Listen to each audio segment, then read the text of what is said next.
இந்த சிலந்தி மடமளன்னு அங்கிருந்து வரும். தன்னுடைய வாயிலிருந்தே ஒரு பிசினை ஏற்படுத்தி நூல் மாதிரி ஒண்ணு கொண்டு வந்து ஒரு கூடு கட்டும். அந்த கூட்டுக்கு மத்தியில உட்கார்ந்துக்கும். ஏதாவது புழு பூச்சி வந்ததுன்னா அதை பிடிச்சு சாப்பிடும். அப்புறம் திடீர்னு அந்த அந்த அந்த நூலை தன் வாய்க்குள்ளேயே மறுபடியும் இழுத்து கொண்டு அங்கிருந்து கிளம்பி போயிடும். அதே மாதிரி இந்த வீட்டை கட்டி இதுக்குள்ள நாம குடியிருக்கிறோம். இது இட்டு கட்டின சிலந்தி கூடு. எந்த நேரம் வேணாலும் சிலந்தி தன்னுடைய வீட்டை அழிக்கிறது மாதிரி இந்த சரீரம் அழிஞ்சு போகலாம். அழிஞ்சு போகக்கூடிய இந்த சரீரத்துல நாம இருக்கிறோம். இந்த சரீரத்துல உயிர் இருக்கிறது வரைக்கும் தான் இதுக்கு மரியாதை, சாரம், நமஸ்காரம் அப்படின்னு எது வரைக்கும் தான் சொல்லுவான். இந்த சரீரத்துல உயிர் இருக்கிறது வரைக்கும் தான்.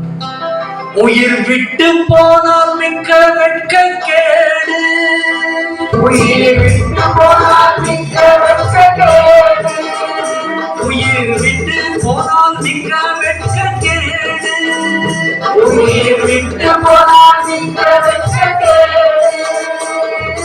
முழுசா 3 நாள் வச்சு போனா வீட்டுல கண்ணே கரும்பே கட்டி கரும்பே கல்கண்டேன்னெல்லாம் கொஞ்சம் உடம்பு சரீரத்திலிருந்து உயிர் பிரிஞ்சு போச்சுன்னா முழுசா 3 நாள். ஆக வேண்டிய காரியத்தை பாருன்னு தான் சொல்லணும். முழுசா 3 நாள் வச்சுக்க மாட்டான். மனைவி கூட தொடர்ந்து பயப்படுவான். உயிர் இருக்கிறது வரைக்கும் தான் இதுக்கு மரியாதை. அப்படின்னா என்ன செய்யணும் அப்படின்னா, தூய உள்ள பக்தி கொண்டு அச்சுதனை பாடு பாடு. நாராயணாய நம நாராயணாய நம நாராயணாய நம ஹரி நாராயணாய ஹரி நாராயணாய ஹரி நாராயணாய ஹரி.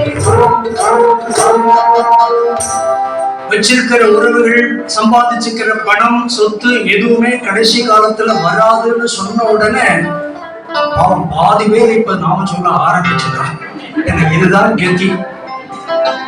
சில பேருக்கு இன்னும் ஒரு சந்தேகம், ஒருவேளை நம்ம வந்தாலும் வருவோம் கடைசி. இல்ல என் புருஷனுக்கு என்கிட்ட எவ்வளவு பாசம் தெரியுமா, என் மனைவி என்ன பிரிஞ்சு ஒரு நாள் கூட இருக்க மாட்டா அப்படின்னு யாராவது இங்க இருக்கிற 1-2 பேர் நினைச்சா இந்த கதையை எழுதும்.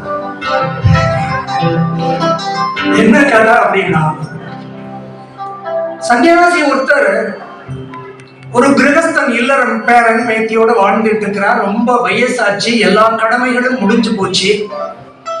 மனுஷனா பிறந்தா, அதுலயும் குறிப்பா இந்துக்களா பிறந்தா வாழ்க்கையில ஒரு முறையாவது காசிக்கு போகணும், கங்கா ஸ்நானம் பண்ணணும். இங்க எத்தனை பேர் காசிக்கு போயிருக்கீங்க? கைது கும்பலாம் 3 பேர். ஒரு முறையாவது காசிக்கு போகணும், கங்கா ஸ்நானம் பண்ணணும். இந்த சாமி உங்களுக்கு தான் எல்லா காரியங்களும் எல்லாம் முடிஞ்சு போச்சு, எல்லா கர்த்தவியங்களும் முடிஞ்சு போச்சு, காசிக்கு போலான்னு இருக்கேன்னா நீங்க வேணா கூட வரலாமே அப்படிங்கிறார். உடனே அவர் சொன்னார், நான் வந்துருவேன் சாமி, ஆனா என் பையன் இப்பதான் படிச்சுட்டு இருக்கிறான், அவனுக்கு ஒரு கல்யாணத்தை பண்ணி வச்சுட்டேன்னா நான் வந்துடுவேன் அப்படிங்கிறார். ஒரு 2 வருஷம் திரும்ப வர்றார் அந்த சாமியார். பையனுக்கு கல்யாணம் ஆயிட்டுதான், நல்ல இடத்துல கல்யாணம் ஆயிட்டு சௌக்கியமா இருக்கான். போலாமே காசிக்கு? இல்ல, அவனுக்கு ஒரு ஒரு குழந்தை பிறந்ததுன்னா, பையனுக்கு ஒரு குழந்தை பிறந்ததுன்னா நான் காசு, ஒரு பேர பிள்ளைய பார்த்துட்டு வந்துடுறேன். மறுபடியும் 2 வருஷம் கழிச்சு வந்தாரு சாமியார். பேரன் ஆண் குழந்தையா பிறந்திருக்கான், பேரனா பிறந்திருக்கான். மகா சுட்டி, என்ன பார்க்காம ஒரு நிமிஷம் கூட இருக்க மாட்டான். சரி, பேரன் பிறந்தா காசிக்கு போறான்னு சொன்னே, பேரனை பார்த்தாச்சே போலாமே அப்படின்னா. இப்ப என்ன பிரச்சனைன்னா, வந்துருவேன், ஆனா பேரனை எங்கிட்ட விட்டுட்டு அவ பையனும் மருமகளும் வேலைக்கு உத்தியோகத்துக்கு போயிடுறான். அவ ஆபீஸ்ல இருந்து வர்றது வரைக்கும் இந்த பையனை நான் தான் பார்க்க வேண்டியது இருக்கு. கொஞ்சம் அவன் வளர்ந்து தனியா இருக்கும்படியான பக்குவம் வந்ததுன்னா காசிக்கு வந்துருவேன். 2 வருஷம் கழிச்சு வந்தார்.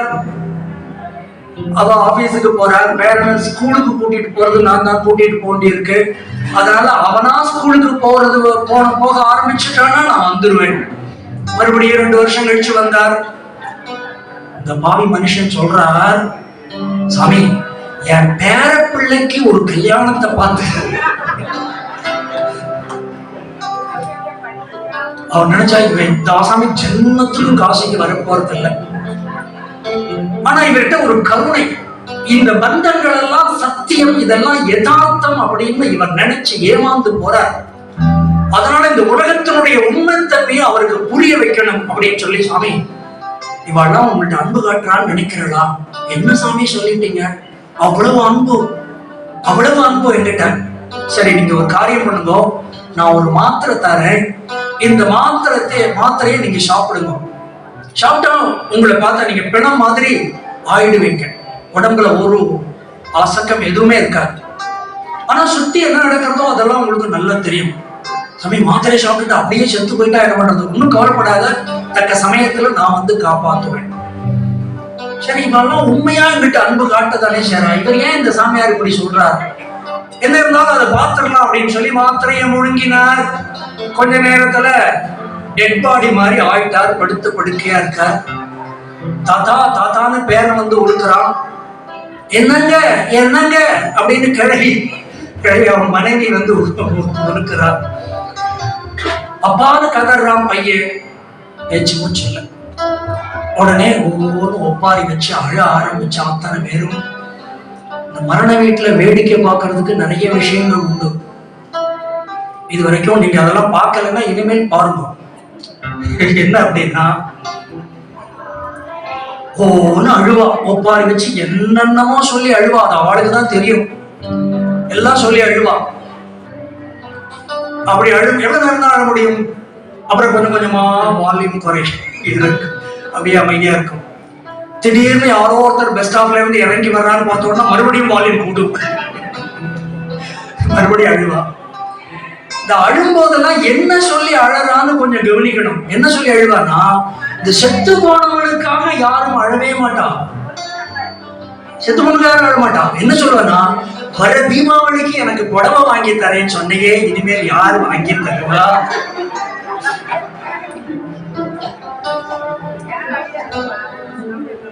அந்த மாதிரி அழுவா. அப்ப அதனால இதெல்லாம் இறந்து போன இதை என்ன பண்ணாரு, பட்டணத்தார் அப்படின்னு ஒரு பெரிய மகான் அப்படி வீதியில வந்துட்டு இருந்தார். ஒரு மரண வீடு, எல்லாரும் திண்ணையில உட்கார்ந்து ஒப்பாரி வச்சு அழுதுட்டு இருக்கிறா. கொஞ்ச நேரம் தெருவில் நின்று வேடிக்கை பார்த்தார் அவர். அப்புறம் என்ன நினைச்சாலும் தெரியல, அவரும் திண்ணையில ஒரு மூலையில உட்கார்ந்து ஓன்னு அழ ஆரம்பிச்சுட்டார். எல்லாருக்கும் ஆச்சரியம், நம்ம யாரோ பந்துக்கள் இறந்து போனான்னு சொல்லி அழுதுட்டு இருக்கிறோம், இவர் பெரிய ஞானியாச்சே, இவர் ஏன் உட்கார்ந்து அழறார் அப்படின்னு சொல்லி ஒருத்தர் வரவே கேட்டார். சாமி நீங்க ஏன் அழறீங்க? உங்களுக்கு தான் சுகம் துக்கம் மானம் அவமானம் வெற்றி தோல்வி ஒண்ணுமே இல்லையே, ஏன் அழறீங்க?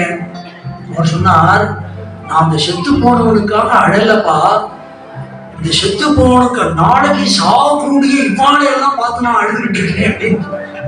செத்து கிடக்கும் பிணத்தருகே இனி சாம்பினங்கள் கத்தும் கணக்கென்னதான் கைலாயபுரி காலத்தியப்பனே.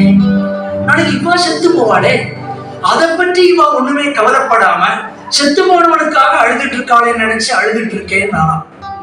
அதனால கடைசி காலத்துல யாருமே உதவிக்கு வரமாட்டா.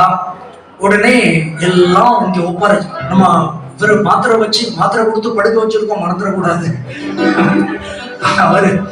அவரு எல்லாம் அழறத பார்த்தா, இந்த சாமியார் வரட்டும், இவெல்லாம் எவ்வளவு பாசமா எங்கிட்ட. மகன் சொல்றான், அப்பா இந்த குடும்பத்துக்கு அச்சாணி மாதிரி ஆலமரமா இருந்தேப்பா, நீ போயிட்டே, நீ உன்னை வச்சுக்கிட்டு பகவான் என்ன கொண்டு போயிருக்க கூடாதா அப்படின்னு பையன் அழறா.